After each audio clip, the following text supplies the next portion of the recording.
Good morning, my pretties. So the big question, are self-proclaimed pro-life people actually death cultists? Well, it's a lot more nuanced than that.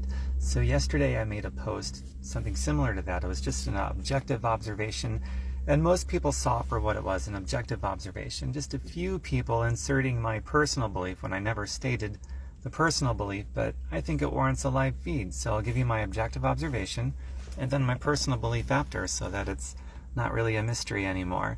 So here we go. And my website, by the way, tomberkenmeyer.com, just like it's spelled here on social media, tomberkenmeyer.com. So the average person that claims to be pro-life is very much so sort of resemblance of a death cultist. And what I mean by that is the average, not all of them, but the average person that claims to be pro-life never met a war that they don't like. There's lots of people that die in a war. So right off the bat, they're not pro-life. They're just maybe anti-abortion. And pro-life is a label that is blanketed. It's very blanketed. There's no wiggle room for any nuances. You're either pro-life or you're not, or you're nuanced. So pro-life, the average pro-life person is not pro-life at all. They're very nuanced and maybe in ways that I don't agree, but I'll get into that after my objectivity. So the average person that claims to be pro-life is very much in favor of wars against countries that never attacked us.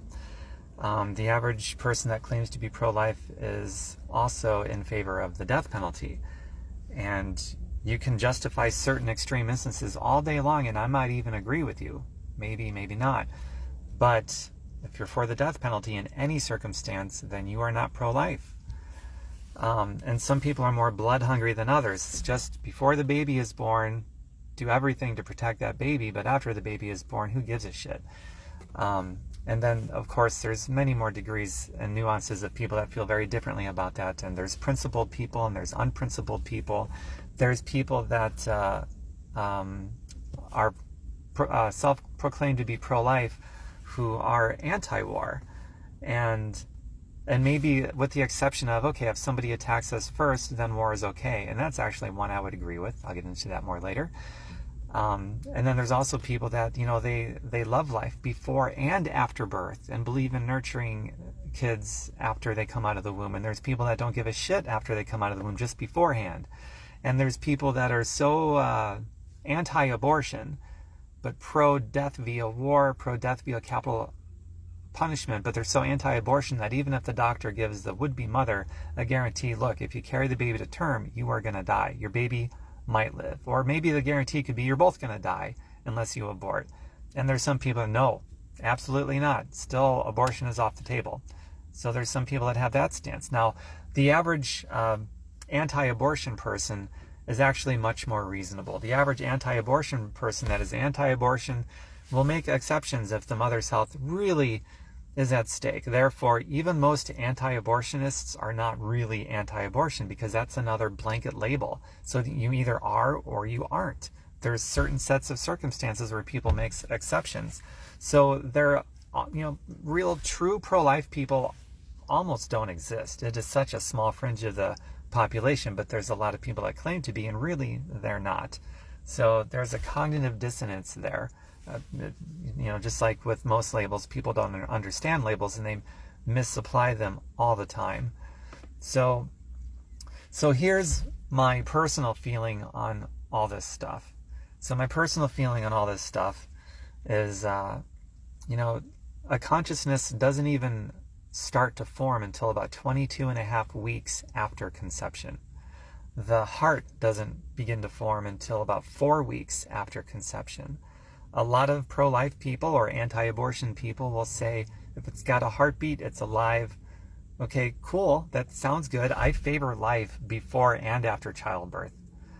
But if your stance is, if it's got a heartbeat, keep it beating, then does that mean you're okay with abortion before 4 weeks? Because the heart doesn't even begin to form, much less beat, until 4 weeks in. Now, for me personally, it's the consciousness, and that's at about 22 and a half weeks. Now, does that mean I'm okay with abortion before 22 and a half weeks? Actually, no, I'm not.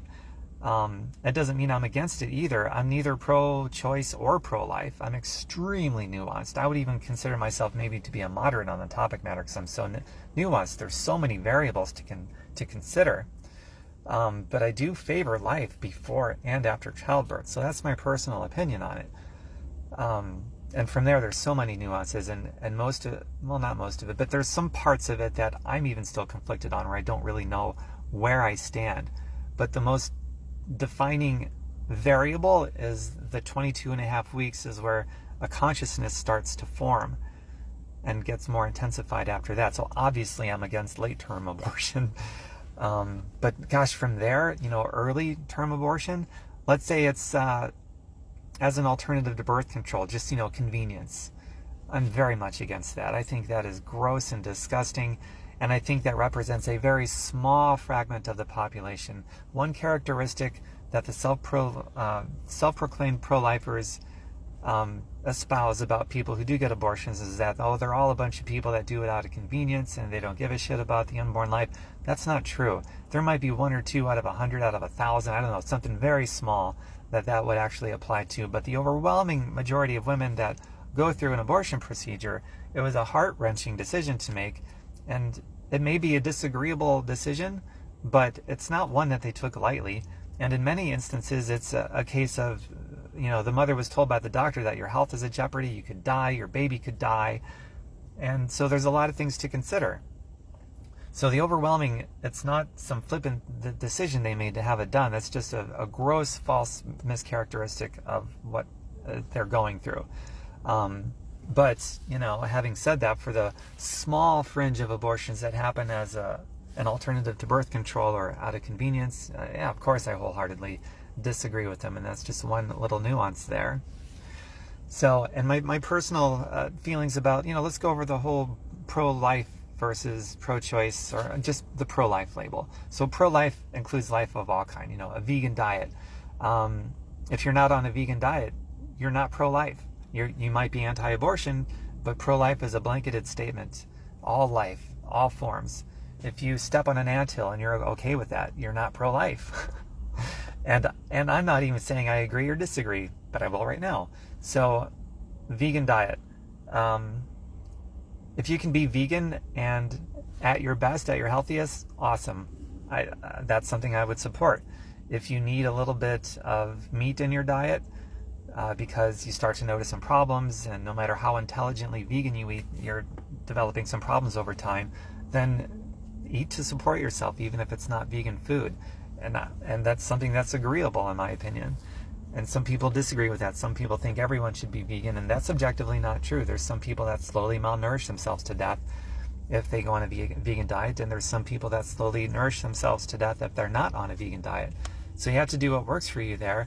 So by definition, by the blanketed label pro-life, I'm not pro-life because I don't agree with a vegan diet for everyone. If it doesn't sustain your life, you shouldn't be on a vegan diet. Therefore, I cannot claim myself to be pro-life. When it comes to war, I'm anti-war, except when we're being directly attacked, then we have to fight back. People are going to die. So by that admission, I can't be pro-life because pro-life is a blanketed statement. If somebody kills people I love and care about in my family, or just people I don't know, but just, cold-blood murderers, do I think they should be put to death? At my heartstrings tell me, yeah, but my logical brain says no, because sometimes we get it wrong, and if we start killing people, no matter how sure we think we are, capital punishment, then it opens up the doorway to get it wrong and kill innocent people. I'm not okay with that. So overall, I am actually against capital punishment 100%, no matter how gross the crime, because no matter how sure of ourselves we are, we open that doorway. And about 4% of the time, so 4 out of every 100 state-sponsored executions, we get the wrong person. And those are just the ones that we know about, that we find out after the fact, and we can't make that wrong right because the person is dead. So it would actually be higher than 4% because I'm sure there's ones that we don't know about. So therefore, for that reason, I am against the death penalty every single time. However, if there was some magical way that we could get it right with 100% accuracy each and every time, then I'd be in favor of it for the grossest of people that there's no chance of rehabilitating. So therefore, as a concept, that makes me unqualified to carry the pro-life label. I can't be pro-life. I'm for the death penalty conceptually, if we could be 100% accurate. So that's my personal feelings on, capital punishment and war, and my very nuanced positions on abortion. And also, by the way, I'll put this out there because I'm an adopted kid, but I think if somebody gets pregnant and they didn't mean to, consider adoption. There's a lot of families, a lot of parents who would love to have kids, but they can't, and they would love to adopt. So if you're not ready, it's not convenient, don't abort, adopt out. Something else I was going to say, yeah, I also believe in lots of education, publicly financed education, because it goes to a public good, and free birth control, free contraceptives, so that if people are going to do it, this notion of abstinence only is objectively wrong, because we are hardwired to do it. Birds do it, bees do it, fleas do it, humans are going to do it no matter what.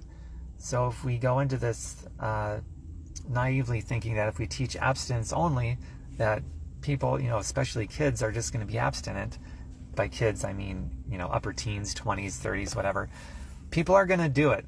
So they have to be educated. And the more educated people are at an early age, I'm talking before puberty, otherwise it's kind of null and void, isn't it? But if people are educated at an early enough age, and contraceptives and birth control and all that stuff is publicly financed, then a lot of unwanted pregnancies are going to be avoided altogether. A lot of STDs are going to be avoided altogether. It's going to chip away enormously at all those problems. That also means a lot less abortions. And this is another hypocrisy of the self-proclaimed plurality of the pro-lifers, not all of them, but a lot of them, is that they're for abstinence-only programs in our public schools, and they're not for free contraceptive or free condoms, or even there's some people that are so hardcore they don't even believe in sex unless it's for procreation. That's crazy. But at the same time, they're against abortions, but at the same time, they're part of the problem as to why there are so many abortions to begin with. So that's an enormous hypocrisy, and I think they're largely cognitively dissonant of that.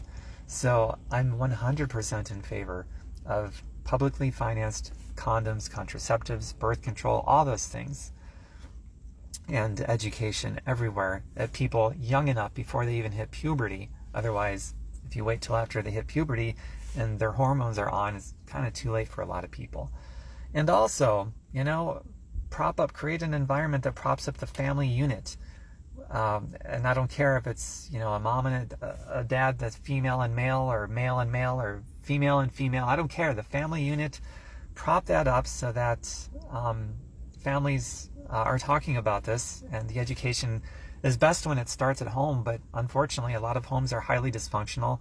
So we need a public space in our schools and so on and so forth where the education is also there, and the publicly financed condoms and contraceptives and birth control, and so on and so forth, because that leads to far less abortions. Because my personal feeling is I don't care for abortions. I think they're ugly, but it's not as simple as that either, and I'm fully aware of that. All right, I think I said everything I wanted to say on the topic matter. I hope this finds you well. Feel free to chime in, and I'll talk to you later. Bye for now. Mwah.